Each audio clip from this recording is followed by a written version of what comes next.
ভূমধ্যসাগরের ঢেউ তখন পাগলের মতো আছড়ে পড়ছিল একটি কাঠের জাহাজে। ঝড় এসেছে হঠাৎ, আকাশ ভেঙে পড়ছে যেন। বৃষ্টি নয়, মনে হচ্ছে আকাশের সব পানি একসাথে নেমে আসছে। জাহাজের নাবিকরা ভয়ে কাঁপছে। জাহাজের ক্যাপ্টেন চিৎকার করছে, মাল ফেলো, ভার কমাও। তারপরও জাহাজ কাঁপছে, হেলছে, ডুবে যাওয়ার মতো অবস্থা। এই জাহাজে ছিলেন ইউনুস আলাইহিস সালাম। পরনে সাদা পোশাক, মুখে দাড়ি, চোখে একটা অদ্ভুত ভার। তিনি জানতেন এই ঝড় কেন এসেছে। তিনি আল্লাহর নবী। নিনওয়া শহরে পাঠানো হয়েছিল তাকে লক্ষাধিক মানুষকে সঠিক পথ দেখাতে। কিন্তু মানুষ শুনছিল না। বারবার দাওয়াত দিয়েছেন, বারবার ফিরিয়ে দিয়েছে। একসময় তিনি ক্লান্ত হয়ে পড়লেন। আল্লাহর অনুমতির আগেই তিনি সেই শহর ছেড়ে চলে এলেন। জাহাজে লট ফেলা হলো, কাকে সাগরে ফেলা হবে। 3 বার লট পড়ল। 3 বারই নাম উঠল ইউনুস আলাইহিস সালাম। তিনি বুঝলেন নাবিকরা তাকে ফেলতে চাইছিল না। তারা বলল, না, এই নেককার মানুষকে আমরা ফেলব না। কিন্তু ইউনুস আলাইহিস সালাম নিজেই বললেন, আমাকে ফেলো। সেই মুহূর্তটা কল্পনা করুন। একজন নবী, আল্লাহর মনোনীত মানুষ নিজেই সমুদ্রে ঝাঁপ দিলেন।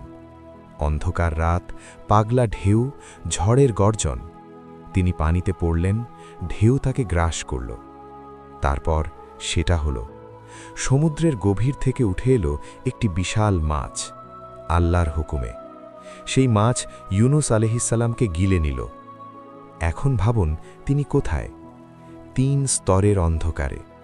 রাতের অন্ধকার, সমুদ্রের অন্ধকার, মাছের পেটের অন্ধকার। না আলো, না বাতাস, না কোনো মানুষের কণ্ঠ। শুধু নিজে, শুধু আল্লাহ। সেই মুহূর্তে ইউনুস আলাইহিস সালাম কি করলেন? হতাশ হলেন না, কাঁদলেন, কিন্তু ভেঙে পড়লেন না। তিনি বুঝলেন এই পরিস্থিতি তার নিজের কারণেই। আল্লাহর অনুমতির আগে চলে আসা এটা ভুল ছিল। আর সেই উপলব্ধি থেকে সেই 3 অন্ধকারের ভেতরে তিনি ডাকলেন, লা ইলাহা ইল্লা আন্তা সুবহানাকা ইন্নী কুনতু মিনাজ জালিমিন। তুমি ছাড়া কোনো ইলাহ নেই, তুমি পবিত্র। নিশ্চয়ই আমি সীমা লঙ্ঘনকারীদের একজন ছিলাম। এই দোয়ায় 3টি জিনিস আছে। প্রথমত তাওহীদ, আল্লাহর একত্ব স্বীকার। দ্বিতীয়ত তাসবিহ, আল্লাহর পবিত্রতা ঘোষণা। তৃতীয়ত তাওবা, নিজের ভুল স্বীকার। অহংকার নেই, অভিযোগ নেই, শুধু সম্পূর্ণ আত্মসমর্পণ।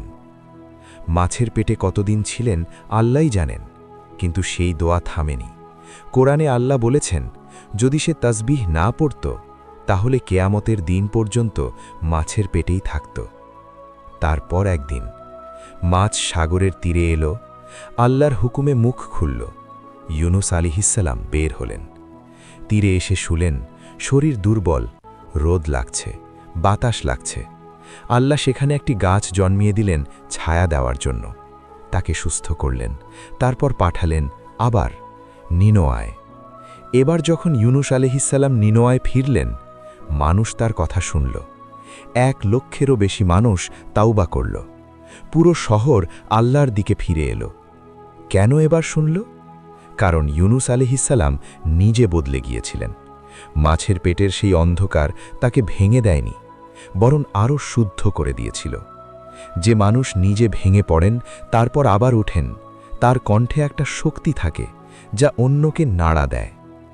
আজকের এই গল্প শুধু ইউনুস আলাইহিস সালামের নয়, এই গল্প প্রতিটি মানুষের। আমরা সবাই কোনো না কোনো মুহূর্তে নিজেদের মাছের পেটে থাকি। সেই অন্ধকার হতে পারে একটা ব্যর্থ ব্যবসা, একটা ভেঙে যাওয়া সম্পর্ক, একটা রোগ, একটা একাকিত্ব। সেই অন্ধকারে একটাই পথ, ইউনুস আলাইহিস সালামের পথ। লা ইলাহা ইল্লা আন্তা সুবহানাকা ইন্নী কুনতু মিনাজ জালিমিন। অহংকার ছেড়ে দাও, ভুল স্বীকার করো, আল্লাহর দিকে ফিরে যাও। আলো আসবেই, কারণ আল্লাহ বলেছেন, আমি তার ডাকে সাড়া দিলাম এবং তাকে দুশ্চিন্তা থেকে মুক্ত করলাম। সমাপ্তি। লা ইলাহা ইল্লা আন্তা সুবহানাকা ইন্নী কুনতু মিনাজ জালিমিন। সূরা আল আম্বিয়া, আয়াত 87।